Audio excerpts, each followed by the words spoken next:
Eu peço desculpa por falar em português, mas não me atreveria a falar nem em castelhano e muito menos em catalão.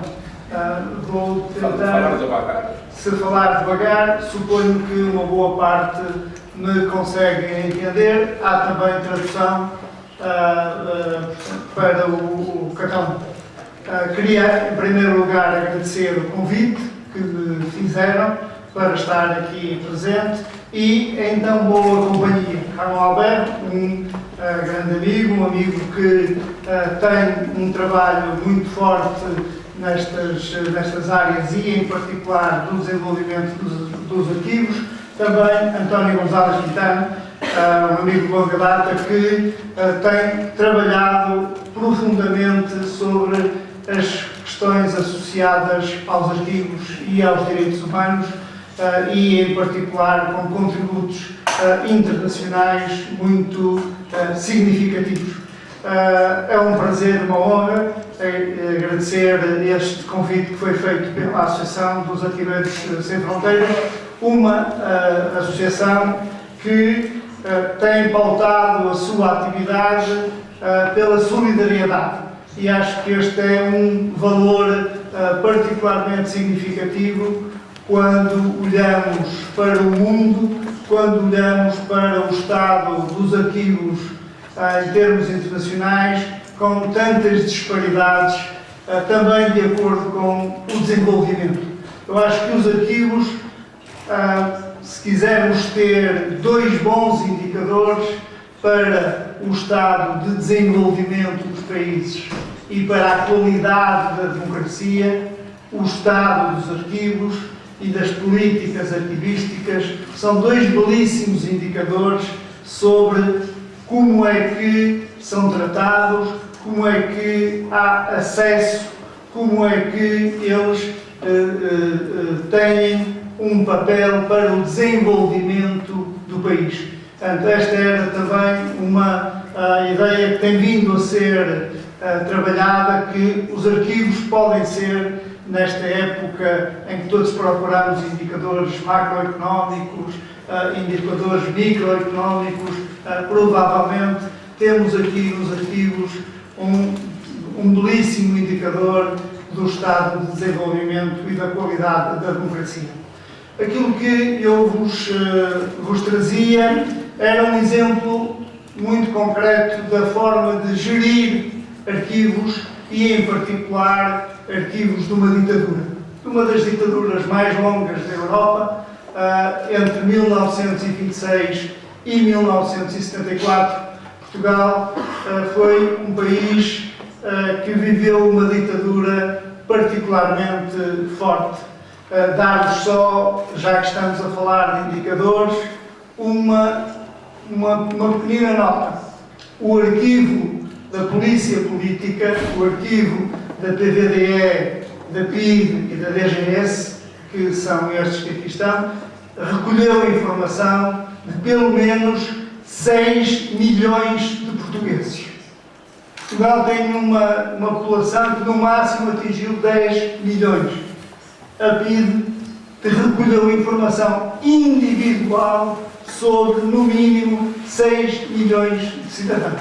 É desta dimensão que nós estamos a falar e que eu vos queria mostrar os fecheiros de acesso a essa informação, porque foi possível, apesar de Portugal ter vivido um período revolucionário bastante forte, da alteração que começou por ser um golpe militar a 25 de abril de 74 e depois se transformou numa revolução pela participação popular, foi capaz também de perceber a importância destes mesmos arquivos, de perceber a importância informacional destes mesmos arquivos para desenvolver e para os preservar e, de alguma forma, antecipar algumas das coisas que hoje ouvimos neste enquadramento geral que o António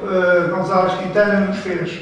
Ou seja, há uma perspectiva de integridade dos arquivos, há uma perspectiva de que os arquivos ficaram no Arquivo Nacional da Torre do Tombo, ou seja, no Arquivo Nacional de Portugal, portanto foram integrados no Arquivo Nacional e, fundamental, há uma lei da Assembleia da República, do Parlamento, que diz que, por princípio, estes arquivos são abertos.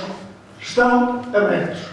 E esse é o princípio principal, se quisermos, dito desta forma, que depois as restrições que possam existir e que existem, e os níveis de acesso que existem, têm a ver com questões muito concretas relativamente a dados muito específicos. Têm a ver, sobretudo, com dados clínicos, têm sobretudo a ver com dados que são do foro pessoal e não do foro político relativamente à atuação.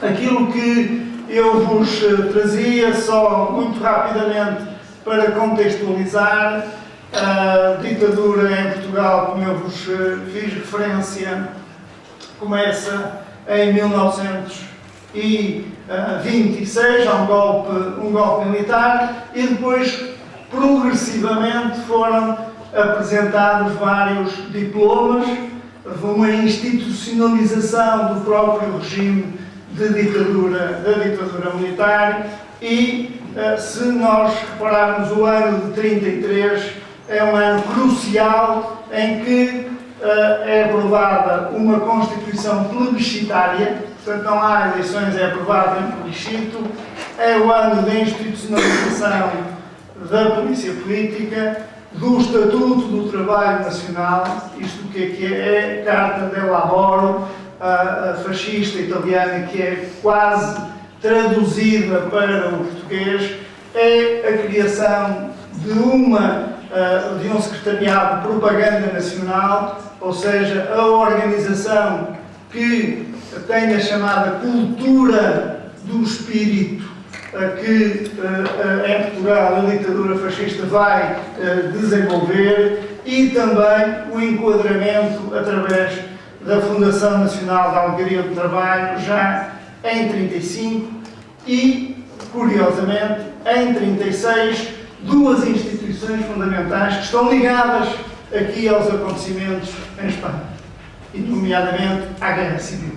A criação da organização do enquadramento da juventude, através da Mocidade Portuguesa, e as milícias do regime, através da Legião Portuguesa. Ou seja, são duas instituições de vigilância que também têm um papel importante quando nós estamos a falar de instituições de repressão da ditadura, ou seja, não é só a polícia, não é só o Ministério do Interior, é também um conjunto de outras organizações, de hoje quase diríamos, de enquadramento do regime, no caso da juventude, a Mocidade Portuguesa, e depois a Mocidade Portuguesa Feminina, porque aí há separação de sexos, como convinha, e também a própria Legião Portuguesa. Isto para vocês perceberem. Como eu vos disse, onde é que estes arquivos destas organizações estão guardados, e foi a decisão do governo português? No Arquivo Nacional, na Torre do Tombo, que é esta imagem que aqui podem ver, está situado em Lisboa, em plena cidade universitária, no centro da cidade, e é um arquivo aberto. Ou seja, a única restrição que neste momento existe é a da idade, porque, pela lei portuguesa, só cidadãos com mais de 18 anos é que são passíveis de ser responsabilizados criminalmente, e daí que também este limite de idade se verifique no âmbito do acesso aos documentos originais, atenção, que é aos documentos originais de arquivo, porque na net, neste momento, o arquivo, a Direção-Geral dos Arquivos, disponibiliza cerca de 18 milhões de imagens de acesso, eu diria, ainda gratuito. É possível fazer o download das imagens. Se eu depois tiver aqui a oportunidade de vos mostrar o acesso a essa mesma indicação, mas dizer-vos que é passível de ser utilizada. E está aberta a todos os cidadãos, quer sejam portugueses, quer sejam estrangeiros. Dizer-vos que um dos principais arquivos, como eu vos disse, eu depois vou tentar focalizar um pouco mais no âmbito da PIDE, mas nós temos o arquivo do principal responsável da ditadura, o chamado Presidente do Conselho, ou seja, António de Oliveira Salazar, o ditador, que corresponderia similarmente aqui em Espanha à figura de Francisco Franco. E o arquivo de Salazar está no Arquivo Nacional, está também acessível. E tem inventário, está também disponível na internet para poder ser pesquisável e poder ser utilizável. Aqui só as datas de acumulação, porque há documentos que são anteriores até à data de nascimento do ditador, mas que fazem parte do seu arquivo, são datas de acumulação. A dimensão, estamos a falar de cerca de 1177 caixas, aproximadamente 435 mil documentos, cerca de 460 metros lineares, para vocês perceberem um pouco também da dimensão deste mesmo arquivo de António Oliveira Salazar. Para além disso, temos um outro arquivo que está associado, que é o da Secretaria-Geral da Presidência do Conselho de Ministros. Portanto, há um arquivo que diríamos que seria um arquivo pessoal de António Oliveira Salazar e depois um arquivo mais administrativo, embora nas ditaduras, muitas vezes, e mesmo nas democracias, não é possível distinguir claramente entre o que é público e o que é privado, porque no decurso das suas atividades, as atividades são públicas, mesmo que exercidas por indivíduos privados, ou seja, do foro privado, mas a atividade fundamental que eles desenvolvem são atividades de caráter público. Daí que há alguma controvérsia no seio dos arquivos, da forma como nós devemos tratar os arquivos das entidades com responsabilidades na governação, nomeadamente os presidentes, e conhecemos aquilo que são a prática a partir dos Estados Unidos, das fundações dos arquivos presidenciais, mas a função que eles desempenham, ou aquilo que eles têm, são efetivamente públicos. Portanto, há aqui uma parte do entendimento que não é consensual relativamente a isso, e que em Portugal também tem algumas discussões, nomeadamente na democracia, com fundações de presidentes. Vamos lembrar o caso da Fundação Soares, que foi Presidente da República, foi Primeiro-Ministro, mas neste caso concreto os arquivos estão no Arquivo Nacional de todo o Tom e, como vocês podem ver, em termos daquilo que é a sua dimensão, é bastante significativa. Portanto, também neste caso, cerca de 120 metros lineares, 1470 caixas. Depois, só aqui alguns dados relativamente àquilo que são os aspectos essenciais do arquivo António Oliveira Salazar, porque ele é um marco importante. Ou seja, ele inicia as suas atividades em 1926, ainda como Ministro das Finanças, depois é que passa para a presidência do Conselho de Ministros. Em 1968, ele é exonerado, ele morre em 1970, depois de um ataque vascular cerebral em 1970, quando ele falece, mas fica praticamente arredado, exonerado em 1968 e então é nomeado Marcelo Caetano.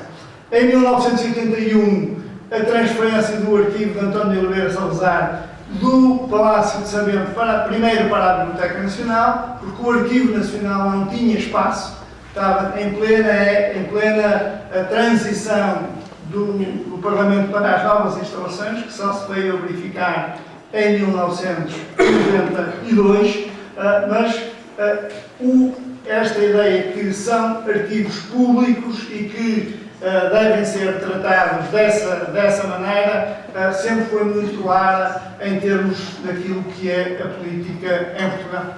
E em 1985 há uma declaração que se aplica ao arquivo Oliveira Salazar e que tem vindo a fazer doutrina relativamente a esta matéria, que o arquivo é coisa dominial pública, continuando propriedade do Estado.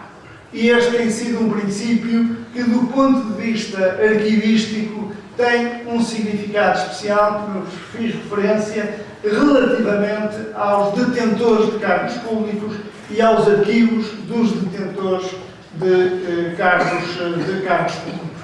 E, então, em 91 é feita a transferência. Um aspecto importante, de acordo com os princípios que nós ouvimos, que é manter a organização e a ordenação na origem das várias coleções que integram o arquivo. Portanto, há aqui princípios da arquivística que foram claramente mantidos de acordo com a maneira como estava organizado o próprio arquivo, e isto reflete que foi possível a elaboração de inventários, foi possível a elaboração de instrumentos de descrição documental de acordo com a classificação previamente estabelecida e que também tem permitido o desenvolvimento destes mesmos arquivos. Dizer-vos que praticamente toda a atividade do governo do próprio ditador está plasmada nos arquivos, como é absolutamente natural e normal. Portanto, estas são as várias séries documentais que constituem este mesmo arquivo, e depois foi possível até identificar algumas coisas que se chamam papéis pessoais. O que é que são? São pequenas notas, são pequenos cartões que, de alguma maneira, ilustram um aspecto que nós muitas vezes não valorizamos, mas que é muito importante para perceber este tipo de arquivos, que são as redes. Em Portugal, nós usamos muito a designação de fator C. Ora, o que é o fator C? É a cunha, é aquilo que se chama o pedido, é aquilo que eu, quando quero obter alguma coisa de um particular, tenho um empenho e que, de alguma forma, permite ter uma ideia mais geral das atividades desenvolvidas. Eu, se calhar, ia tentar passar aqui mais rapidamente, mas dizer-vos que está disponível neste endereço que aqui vocês têm e chamar-vos a atenção para um dos documentos que é particularmente interessante, que é o diário ou as agendas que praticamente recorrem todos os anos da ditadura. E aqui queria-vos chamar a atenção para este dia de 18 de julho de 1936. Quem é que Salazar recebe? Sanjurjo. Ou seja, Portugal estava ou não a conhecer ao mais alto nível o que se veio a verificar em Espanha. Não se trata de pedir autorização, como é evidente relativamente a isto, mas trata-se de conhecer, articular aquilo que foi a posição portuguesa no apoio aos rebeldes franquistas na tomada do poder. E este tipo de informação, que é uma informação mínima, que está numa agenda, rapidamente nós conseguimos perceber, naturalmente também, entender melhor, explorar este tipo de informação que tem relevância se contextualizada. Que é isto que os arquivos fazem, aquilo que o António Gonçalves Quintana fazia há pouco referência, que são arquivos que nos ajudam a perceber o espelho da sociedade e que contextualizam, marcam têm as evidências, têm as provas, porque os arquivos não são criados por princípio para servir de investigação. Os arquivos, por princípio, são criados para servirem de prova das atividades humanas. E estes são algumas das evidências que são particularmente importantes, e quando estamos a falar de direitos humanos, estamos a falar exatamente destas características dos arquivos enquanto capacidade de demonstrar estas mesmas atividades. O Secretariado Nacional de Propaganda, só a título de curiosidade, estamos a falar também de cerca de 7.700 caixas, portanto mais de 1.001 km de documentação só sobre a organização da cultura do espírito, ou seja, o enquadramento dos intelectuais, o enquadramento das publicações, o enquadramento das exposições, portanto toda uma atividade que está em paralelo com uma outra direção, que são os serviços de censura. Os serviços de censura aos jornais, os serviços de censura à rádio, os serviços de censura à televisão, os serviços de censura aos filmes. Nós temos os registros que nos permitem saber quais são os takes que devem ser cortados, porque ou têm um beijo, ou têm um plano que se aproxima para aquilo que o censor, que normalmente eram os jornais, entendiam que era pornográfico, ou temos naturalmente também aquilo que se entenderia como subversivo, ou seja, aquilo que estava contra a ordem estabelecida. E temos esses registros desde 1929 a 1974. Mais uma vez, a dimensão, e o que é que significa a dimensão? Que há um controle mínimo do ponto de vista da organização dos arquivos. Da Legião Portuguesa, como eu vos disse, é uma organização paramilitar, com datas de acumulação e com esta dimensão, 1496 caixas, e o que é que de relevante tem é a denúncia do vizinho, é a denúncia daquele que está mais perto, é aquele que no emprego entende que tem acesso à carreira e que faz a denúncia e através da Legião vai parar à polícia política. Portanto, ou seja, são aqueles trabalhos de enquadramento mais próximo do cidadão, daqueles que estão próximos das redes de informadores, que em Portugal tiveram uma dimensão muito significativa e que também aqui podemos consultar, aceder a descrições desde os comandos distritais, que incluem a Madeira e os Açores, que hoje são regiões autónomas, e, fundamental, tem a ver com os aspectos associados também ao acesso. E também imagens. Esta é, por exemplo, a imagem no Campo Pequeno, que é a principal praça de touros de Portugal e em Lisboa, de um comício anticomunista realizado exatamente a quando da fundação da Legião Portuguesa em 1936. No caso também da Mocidade Portuguesa, vamos verificar aqui também no conjunto de documentos que estão neste momento também disponíveis, quer da Mocidade Portuguesa genericamente, e reparem que aqui há questões, hoje poderemos chamar de género, muito curiosas. Mocidade Portuguesa, há depois a criação da Mocidade Portuguesa feminina, não é? Portanto, ou seja, não temos uma Mocidade Portuguesa masculina e uma Mocidade Portuguesa feminina, temos a Mocidade Portuguesa, antes seria masculina.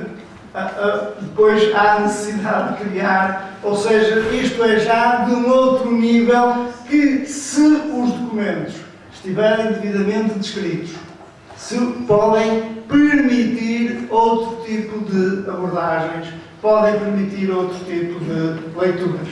Aquilo também, uma outra instituição fundamental, que também está no Arquivo Nacional, é o Ministério do Interior.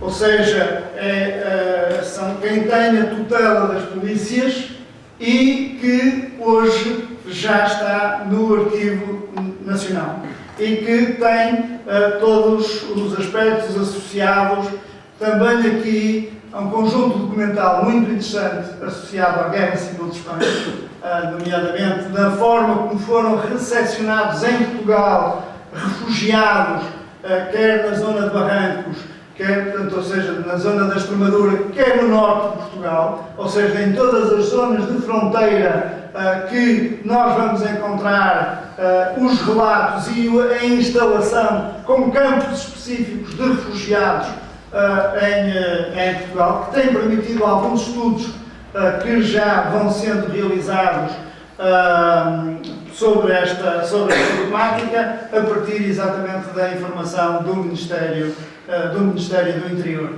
principalmente através da Direção-Geral da Administração Política e Civil. Outros aspectos importantes que têm a ver com os géneros alimentícios. Isto significa o quê? Contrabando. E entre Portugal e Espanha, o contrabando era uma das práticas não só da fronteira, mas também em termos mais alargados. Relativamente ao arquivo específico da Polícia Política. Esta é a sede da Polícia em Lisboa. Do ponto de vista, por exemplo, hoje das políticas da memória, nós podemos dizer que hoje a sede da Polícia é um empreendimento de luxo. Portanto, ou seja, foi transformado há uma batalha pela memória que também em Portugal é particularmente ativa e que há que ter em consideração que estamos em pleno campo de batalha pela memória. Foi transformado num condomínio a sede da Polícia Política em Lisboa, apesar de vários protestos. Porquê? Porque era propriedade privada, estava alugada à Polícia Política e, curiosamente, o proprietário é do rei, portanto, da família real portuguesa, se quisermos. O que é que nós estamos a falar? Estamos a falar, em termos globais, de uma dimensão de 20 mil caixas, cerca de 500 livros, 2.500 metros lineares, a dimensão da documentação da Polícia.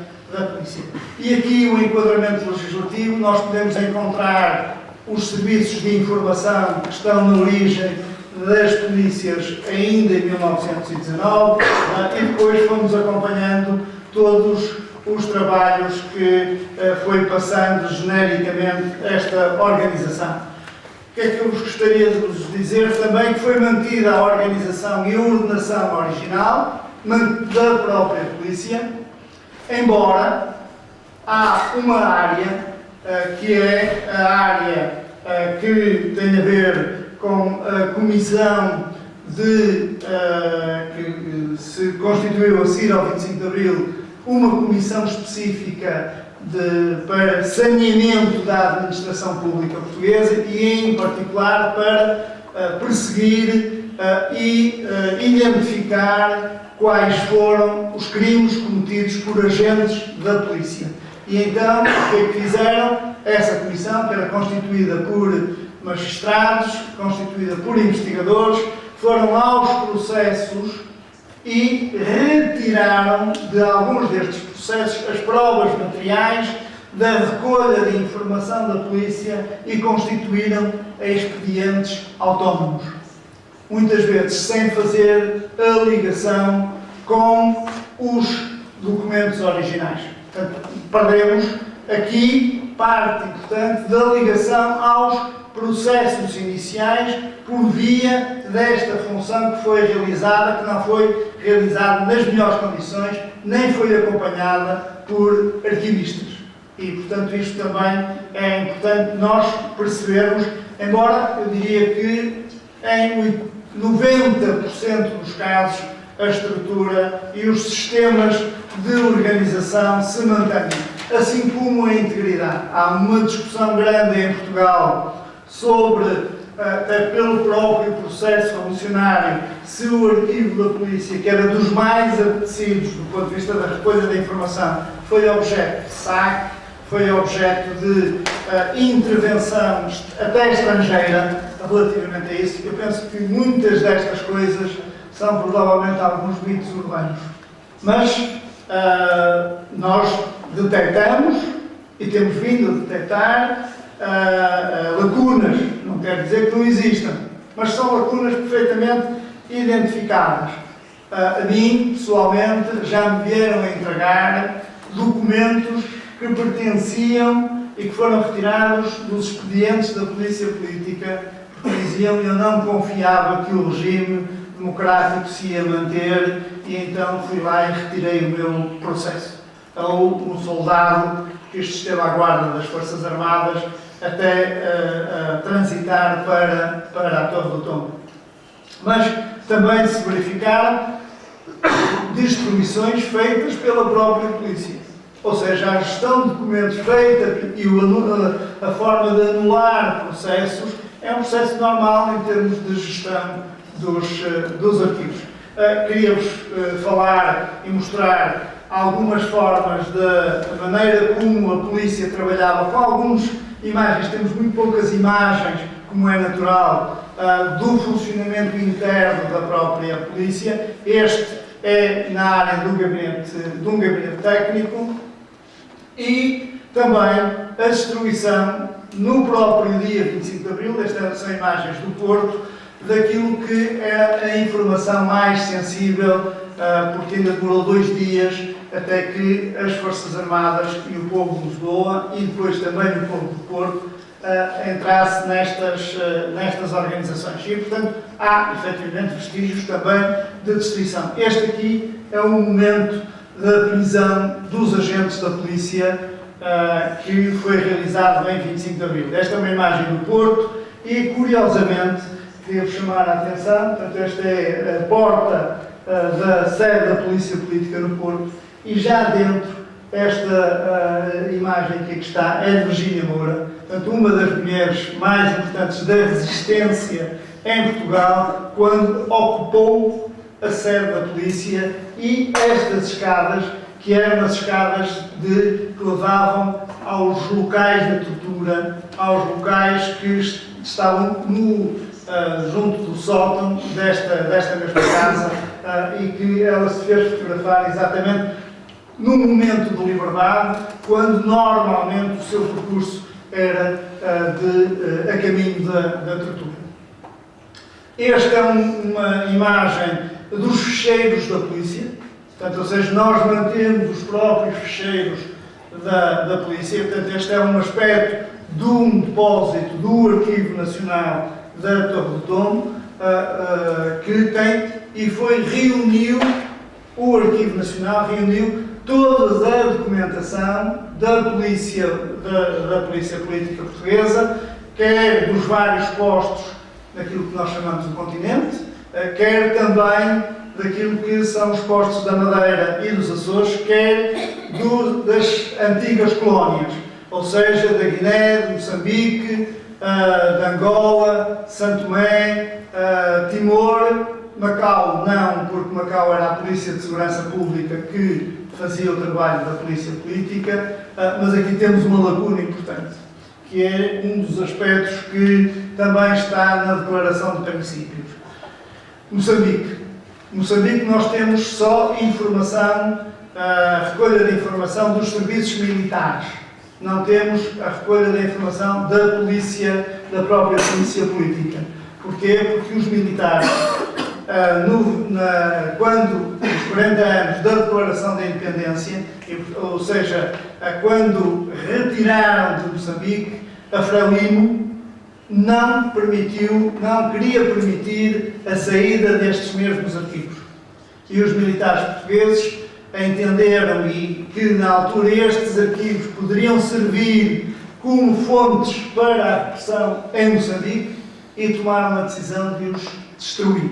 E nós temos o testemunho do comandante militar a dizer Por que razão? Portanto, há uma entrevista que ele deu ao Centro de Documentação 25 de Abril, em que ele tenta explicar, naturalmente do seu ponto de vista, o que aconteceu. Mas até isto se conseguiu documentar, que é um outro aspecto importante, ou seja, as coisas não desaparecem. Portanto, ou seja, se há destruição, normalmente os militares nisso são muito cuidadosos. Se há destruição, há um auto de destruição. Portanto, onde estão os autos de destruição? Por exemplo, o que está acontecendo neste momento no Brasil é que eles dizem que não existe. E os nossos colegas brasileiros estão a pedir onde estão os autos da destruição de acordo com as normas de gestão dos documentos do Exército. E isto tem sido, apesar de tudo, não é fácil estarmos nos vários momentos e nos vários tipos. Portanto, só para vocês ficarem com uma ideia, quando eles falam nos 6 milhões de fichas, é exatamente disto que eu vos estou a mostrar. E, portanto, desta dimensão, esta é só por curiosidade, também temos uma coisa que é bastante rara nestes arquivos, ainda restou, que é o ficheiro dos informadores. Ou seja, eles usavam nas informações que faziam pseudónimos dos informadores, mas há uma gaveta que tem o desdobramento entre os pseudónimos e os próprios informadores. E, portanto, ainda existe, pouco é certo, mas também existe. Entretanto, o que é que se foi realizando? A identificação. Este aqui é só para vocês perceberem que estão disponíveis no net este tipo de tratamento da documentação da polícia. Eu não vou perder muito mais tempo com isto. Estas são imagens da base de dados que é possível consultar e que na própria base de dados têm, para além dos registros e do contexto do registro, a imagem dos documentos. Este aqui é um texto de um dos poetas portugueses mais conhecidos, Fernando Pessoa, que publica em 1932 no Diário de Notícias um artigo sobre as associações secretas. O que é a associação secreta? A maçonaria. Ou seja, estava-se a discutir em Portugal a proibição da maçonaria e Fernando Pessoa publica um texto extenso sobre essa temática, defendendo que não devia ser extinta a maçonaria, porque não era propriamente uma associação secreta. É um dos textos interessantes. Para além disso, as formas como os resultados das pesquisas são apresentados, o documento e depois a sua imagem digital. Portanto, neste caso concreto, nós poderíamos ter resultados da pesquisa, 943 registros, que são 95 páginas web que são apresentados. Portanto, é possível fazer a contextualização da descrição e da imagem dos documentos. Tal qual como aqui, só a título de curiosidade, aqui chamar-vos a atenção aos manipuladores de pão pelo comitê, que é um comitê dos padeiros, aqui, que tentou articular a ação conjunta com os resistentes no norte de Portugal, da Galiza. E uma das formas que é apresentada em tribunal é dizer que eles já tinham um mapa sobre as operações que iam realizar de desestabilização dos regimes. E, portanto, este é o mapa de Portugal. Para além disso, e curiosamente, nós temos aqui no Arquivo Nacional da Torre do Tombo o primeiro comunicado do Partido Comunista Português. O Partido Comunista Português não tem no seu arquivo histórico este comunicado. Curiosamente, é a polícia que acaba por preservar o documento mais antigo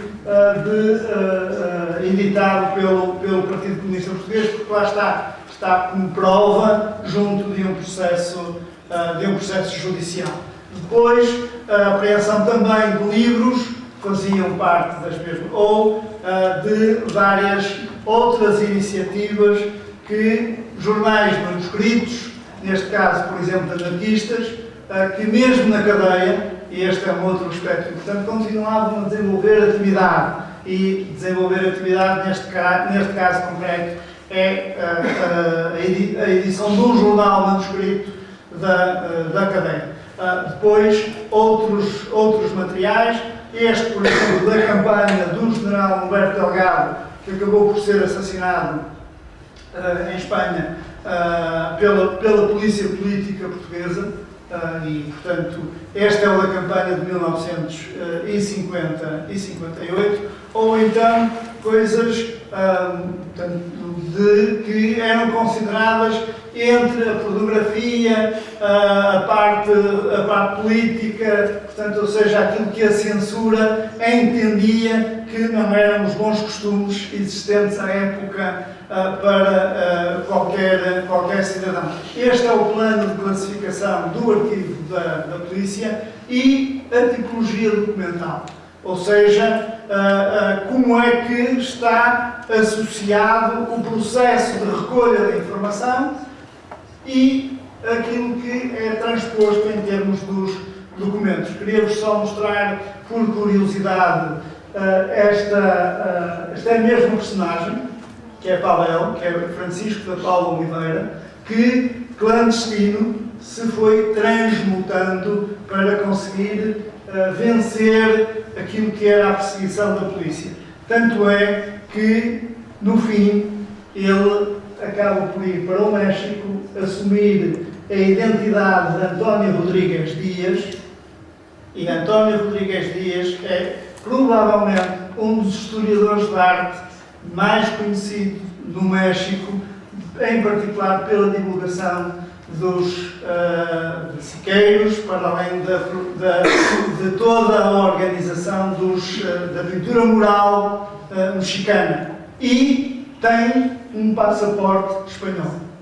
Tem um passaporte espanhol. Como é que ele o obteve? Porque morreu um combatente da Guerra Civil de Espanha, ele transfere a sua identidade, que já era conhecida, e assume uma nova identidade de cidadão espanhol. Portanto, é possível, através, neste caso, é muito curioso, porque é o próprio FBI que vem perguntar à polícia portuguesa, a propósito de uma exposição que se realizou na Checoslováquia sobre a pintura mural mexicana, quem é este António Ruiz e a ligação que faz, e, portanto, os arquivos, de alguma maneira, a servirem de base, não só para o conhecimento, mas também para alguns outros aspectos. Este é, por exemplo, o disfarce de Humberto Delgado, que, quando do golpe militar de Beja ele esteve em Espanha, saiu daqui e se tenta fotografar exatamente para garantir, com o jornal do dia, para garantir que a fotografia é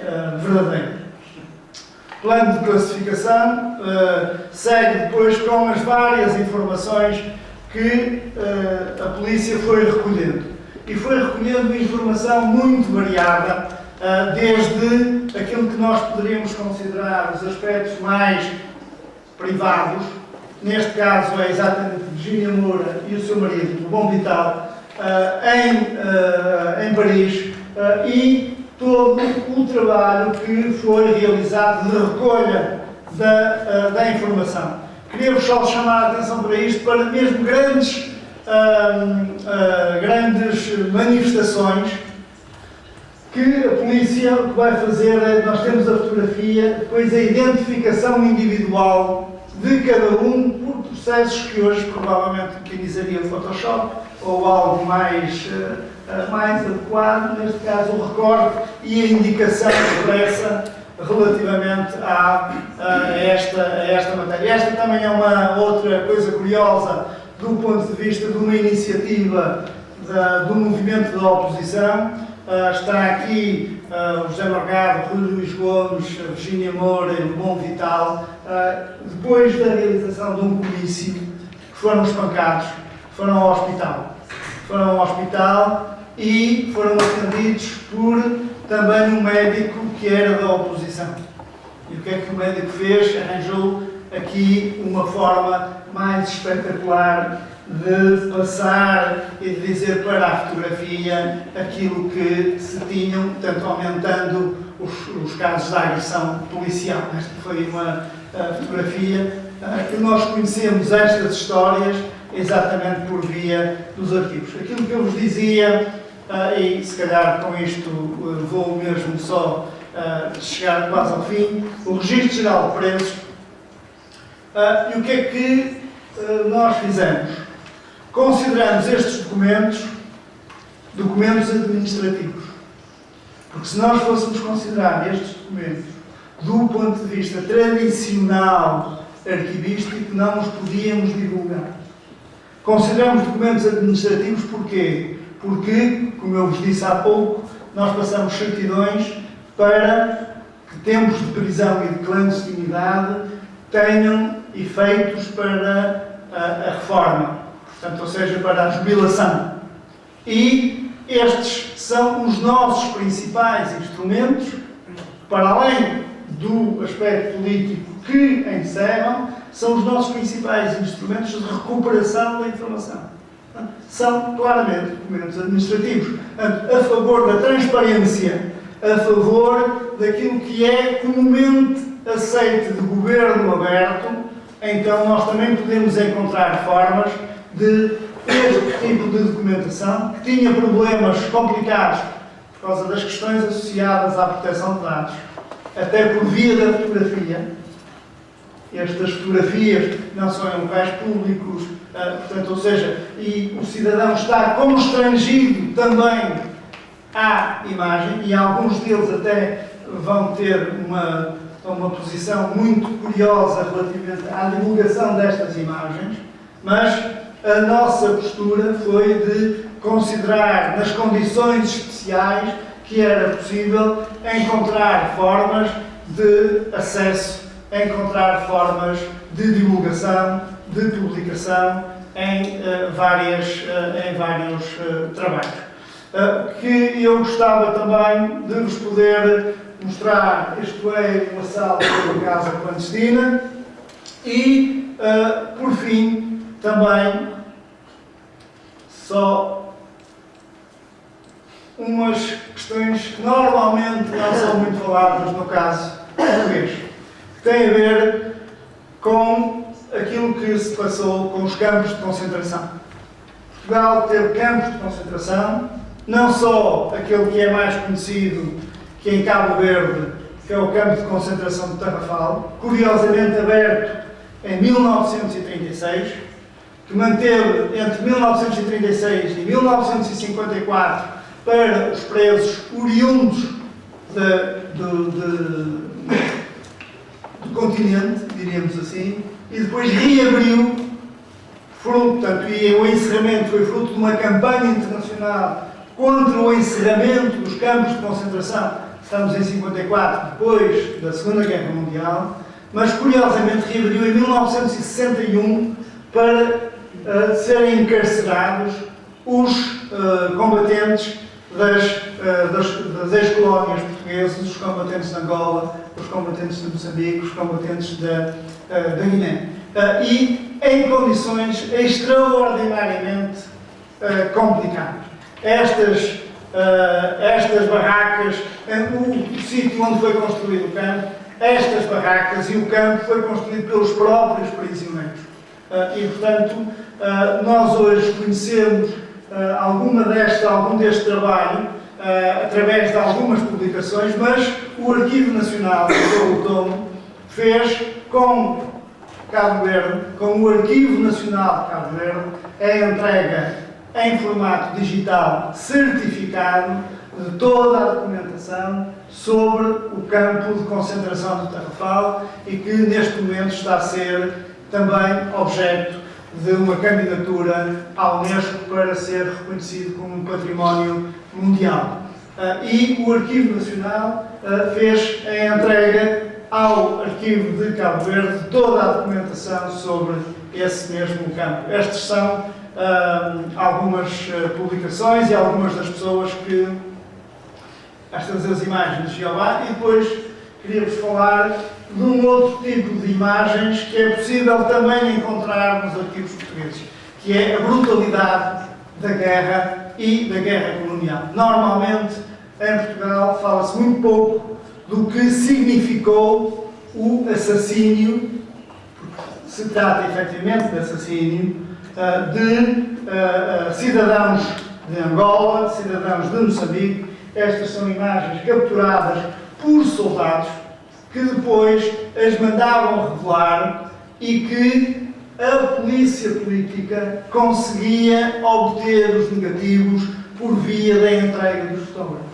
E nós hoje temos algumas destas imagens exatamente nesses expedientes por via desta mesma forma de atuação. Assim como é possível encontrar restos, é possível encontrar rastros do uso de napalm nos arquivos militares, que estão também abertos, ou seja, o arquivo histórico militar, fruto da intervenção de um dos responsáveis dos arquivos militares, abriram também os arquivos. É possível nós conseguirmos ter acesso a um conjunto todo alargado de informação, mesmo do ponto de vista militar.